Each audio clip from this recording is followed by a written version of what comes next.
Hello दोस्तों, नमस्कार। स्वागत है एक बार फिर से आप सभी का अपने प्रिय चैनल पर। दोस्तों आपको बता दें जो अभी की सबसे बड़ी खबर आ रही है, जहां सऊदी अरबिया में पहली बार उतरे भारतीय वायुसेना के 8 विमान, बेचैनी में पाकिस्तान, सबसे बड़ी खबर। और इसी बीच बताएंगे जहां पर निक्की हेली ने कह दिया पाकिस्तान कम से कम 1 दर्जन आतंकी संगठनों का घर है, उसे आर्थिक मदद नहीं मिलनी चाहिए और कभी माफ नहीं करेंगे। जी हाँ दोस्तों, पूरी बात आपको बताएंगे। और साथ ही साथ भारत को लेकर अब तक की सबसे बड़ी खबर दोस्तों, जहां पर जमीन से समुद्र तक होगी अब चीन की घेराबंदी। कैसे? तो दोस्तों हर तरह की जानकारी आपको बताने वाले हैं, तो आराम से बने रहेगा वीडियो के अंत तक। और अभी खबरों में आगे बढ़ने से पहले हमेशा की तरह अपने भारतीय सेनाओं का जमकर समर्थन करते और मानते हैं कि अपना भारत महान है, तो इस वीडियो को भी कर दीजिए लाइक, चैनल को कर दीजिए सब्सक्राइब, बेल आइकन दबाइए, साथ ही कमेंट बॉक्स में लिख दीजिएगा जय हिंद। जी हाँ, तो चलते हैं पहली और सबसे बड़ी खबर की तरफ, जहां सऊदी में पहली बार उतरे भारतीय वायुसेना के 8 विमान, बेचैनी में है पाकिस्तान। बता दे इंडियन एयरफोर्स के 8 लड़ाकू विमान सऊदी अरबिया की धरती पर उतरे हैं। ये अब तक के इतिहास में पहला मौका है जब भारतीय वायुसेना के विमान सऊदी अरब की धरती पर उतरे हों। 26 फरवरी को 8 भारतीय लड़ाकू विमान सऊदी अरब के एयरबेस पर उतरे थे और इसे एक फ्रेंडली स्टॉप ओवर के रूप में बताया जा रहा है। इसके तहत यहाँ विमानों में ईंधन भरा गया है और रखरखाव की जाँच की गई है। आज से पहले सऊदी अरबिया के किसी एयरबेस पर भारतीय वायुसेना का विमान नहीं उतरा था और इस घटना को भारत और सऊदी अरब के संबंधों में ऐतिहासिक क्षण माना जा रहा है। परंपरागत रूप से डिफेंस के मामले में सऊदी अरब पाकिस्तान का करीबी है। यही कारण है कि सऊदी ने भारत के साथ रक्षा संबंधों को कम करके रखा था, लेकिन वर्तमान रणनीतिक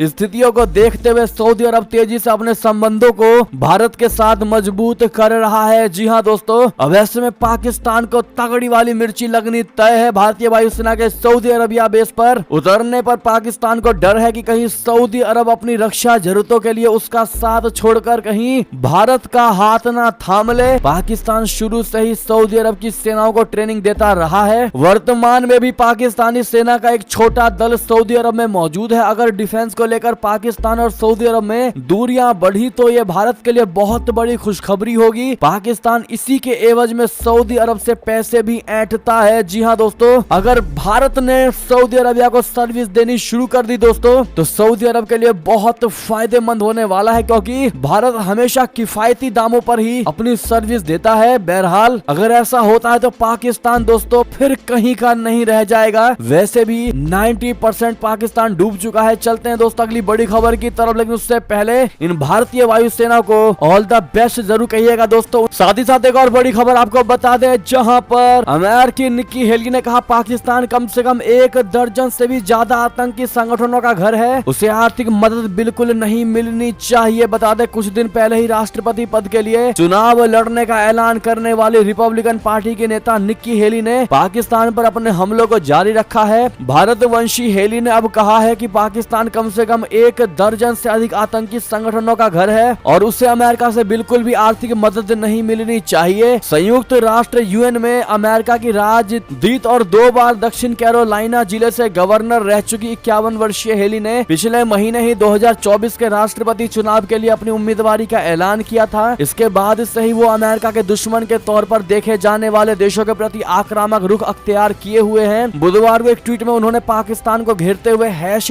#CutEveryCent यानी पूरी रकम रोक दो ट्वीट किया है दोस्तों। इससे पहले भी हेली ने पाकिस्तान पर हमलों को धार देते हुए कहा था कि अमेरिका ने पिछले साल विदेशी मदद पर 46 अरब अमेरिकी डॉलर खर्च किए। ये मदद चीन, पाकिस्तान और इराक जैसे देशों को की गई है। उन्होंने कहा कि अमेरिकी करदाताओं को ये जानने का हक है कि ये पैसा कहां जा रहा है। हेली के मुताबिक जो बाइडेन प्रशासन ने पाकिस्तान को सैन्य सहायता फिर से शुरू कर दी और ये देश कम से कम 1 दर्जन आतंकवादी संगठनों का घर है और इसकी सरकार चीन के साथ गहरे संपर्क में। ऐसे में दोस्तों अब अमेरिका भी हाथ धोकर पाकिस्तान के पीछे पड़ गया है। साथ ही साथ बड़ी खबर बता दें, जहां अमेरिका से जल्द भारत को मिलेंगे सबसे खतरनाक MQ-9B ड्रोन। जमीन से समुद्र तक होगी चीन की घेराबंदी। जी हाँ, अमेरिका और भारत के बीच पिछले कई दिनों से MQ-9B ड्रोन की जो डील अटकी हुई थी वो अब अपने मुकाम पर पहुंच सकती है। वॉल स्ट्रीट जर्नल की एक रिपोर्ट पर अगर यकीन करे तो भारत इस खतरनाक ड्रोन की डील को फाइनल करने की दिशा में एक कदम आगे बढ़ चुका है और ये ड्रोन हिमालय के क्षेत्र में लगी चीन और पाकिस्तान की सीमा पर भारत की सुरक्षा को और मजबूत कर सकेगा। साथ ही हिंद महासागर में चीन के खिलाफ सुरक्षा घेरे को भी मजबूत करेगा। कई रक्षा विशेषज्ञ इस ड्रोन की डील को चीन के खिलाफ भारत के और आक्रामक रवैयों को बताने के लिए काफी है।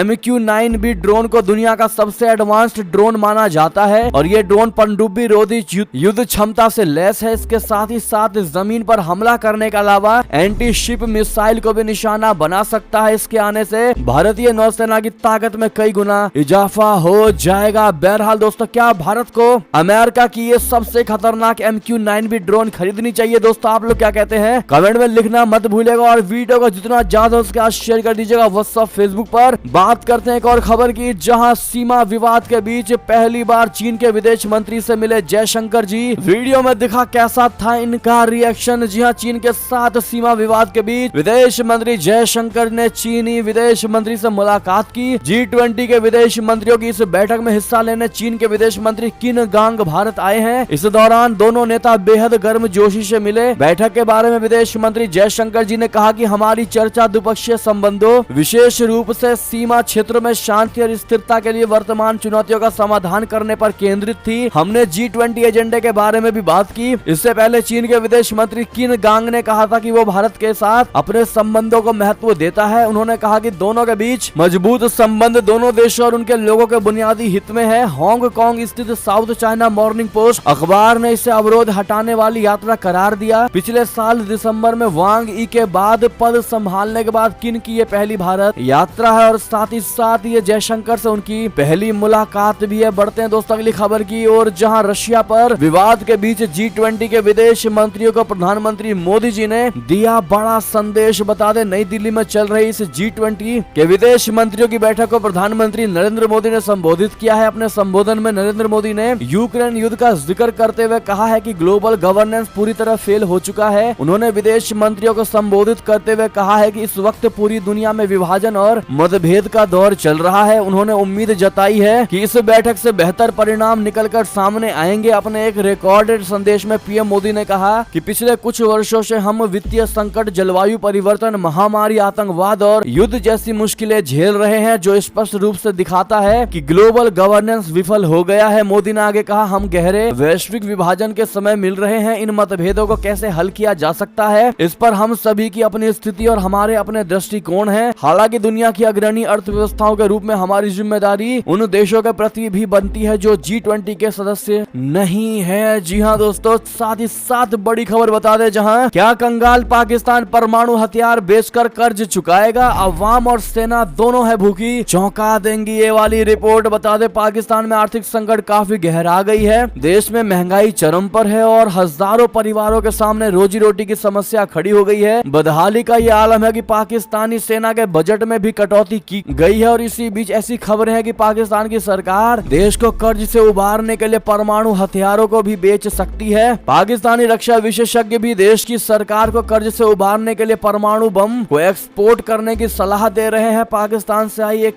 कई मीडिया रिपोर्ट में दावा किया गया है कि बजट में कटौती की वजह से वहां की सेना को ठीक से खाना पीना भी नहीं मिल रहा है। मीडिया रिपोर्ट के मुताबिक कंगाल पाकिस्तान में न सिर्फ सेना में बजट में कटौती हुई है, बल्कि देश की खुफिया एजेंसी ISI के अलावा मंत्रालयों में भी बजट कटौती की गई है। शहबाज सरकार के सामने आर्थिक संकट से निपटने की बड़ी चुनौती है। ऐसे में अटकलें ये लगाई जा रही है दोस्तों कि पाकिस्तान अपने परमाणु हथियारों को भी दाव पर लगा सकता है। चलते अगली खबर की तरफ, जहां भारत से सबसे बड़ी खबर, जहां पर राजनाथ सिंह का बयान, कहा जितना कीचड़ उछालेगी कांग्रेस, कमल उतना ही ज्यादा खिलेगा। जी हां, रक्षा मंत्री राजनाथ सिंह ने कर्नाटक के बेलगावी में एक जनसभा को संबोधित करते हुए कांग्रेस पर जमकर निशाना साधा। राजनाथ सिंह ने कहा कि हर दिन कांग्रेस के युवा नेताओं को लॉन्च किया जाता है, वे इतने नीचे गिर गए हैं कि कहते हैं कि मोदी जी आपकी कब्र खोद दी जाएगी। वे अपनी कब्र खुद खोद रहे हैं। कांग्रेस जितना कीचड़ उछालेगी, कमल उतना ही खिलेगा। उन्होंने कहा कि एयर इंडिया ने हाल ही में जब बोइंग और एयरबस को 470 विमानों के लिए ऑर्डर दिया, तो ये विमानन उद्योग में सबसे बड़ा ऑर्डर था। कर्नाटक में काम करने वाली सभी एरोस्पेस और सॉफ्टवेयर कंपनियों को भी इस ऑर्डर से लाभ होगा। भाजपा नेता ने कहा कि BS येदियुरप्पा ने स्वास्थ्य कारणों से मुख्यमंत्री के पद से इस्तीफा दे दिया और बसवराज बोम्मई पिछले 1.5 वर्षों से कर्नाटक में सरकार चला रहे हैं। BS येदियुरप्पा ने कई दशकों तक मिट्टी के बेटे के रूप में पार्टी और राज्य की सेवाएं की हैं। बहरहाल दोस्तों, अगर आप भी राजनाथ सिंह के बात का दिल से समर्थन करते हैं तो कमेंट में कहना मत भूलिएगा। साथ ही साथ दोस्तों, सुप्रीम कोर्ट का जो ऐतिहासिक ऐतिहासिक फैसला लिया गया है कि पीएम लोकसभा में नेता प्रतिपक्ष और सीजीआई कर सकेंगे मुख्य चुनाव आयुक्त और चुनाव आयुक्तों का चयन। इस बारे में आपका क्या कहना है दोस्तों, क्या सही निर्णय लिया गया है? आपकी जो भी निजी राय हो, देखते हैं भारत की जनता क्या कहती है। तो दोस्तों भारी मात्रा में कमेंट करिएगा और वीडियो को जितना ज्यादा से शेयर कर दीजिएगा। ये थी अब तक की सारी बड़ी खबरें। आपको हमारी खबर कैसी लगी? आशा करता हूँ बहुत अच्छी लगी होगी। अगर थोड़ी भी अच्छी लगी है तो इस वीडियो का भी अपने भाई बंधुओं में व्हाट्सएप, फेसबुक, ट्विटर के जरिए पूरे भारत में शेयर करना बिल्कुल मत भूलिएगा। और अभी कर दीजिए इस वीडियो को लाइक, चैनल कर दीजिए सब्सक्राइब, बेल आइकन दबाइए, साथ ही कमेंट बॉक्स में लिख दीजिएगा जय हिंद जय भारत। तो मिलते हैं आपसे अगली बड़ी खबर में, तब तक के लिए अपना ख्याल रखिएगा। आप सभी का बहुत बहुत धन्यवाद। जय हिंद जय भारत।